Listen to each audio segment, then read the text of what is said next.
Əməkdar artist Elnarə Abdullayeva açıqlaması ilə diqqət mərkəzinə düşüb. Publikaz Milli Aza istinadla xəbər verir ki, tanınmış xanəndə bu dəfə qızının ailə həyatı ilə bağlı etirafları ilə gündəm yaradıb. Sənətçi bildirib ki, övladının evliliyində bir ana kimi müəyyən qədər müdaxilə edib. Çox yox, bir ana kimi müdaxilə etdim. Qızın perspektivi olan oğlanla ailə qurmalı idi. Qızımla kürəkənim sevərək evlənməyiblər. Valideynlər deyib ki, filankəsin qızı və oğlu var. Baxıb görmüşəm ki, özümüzə uyğun adamdır, normal, sakit ailədilər. Demişəm ki, ay bala, başını sal aşağı dolan. Heç kim ağatlı oğlan deyil, onu axtarmasınlar. Müğənni əlavə edib ki, onun üçün perspektiv anlayışı yalnız maddi imkanlarla ölçülmür.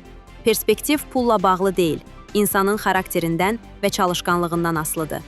Sənətçinin bu fikirləri sosial şəbəkələrdə geniş müzakirələrə səbəb olub. Bəzi izləyicilər valideyn təcrübəsini və realist yanaşmanı dəstəkləsə də, digərləri sevgi olmadan qurulan ailələrin uğurlu olmayacağını bildirərək tənqidi fikirlər səsləndiriblər.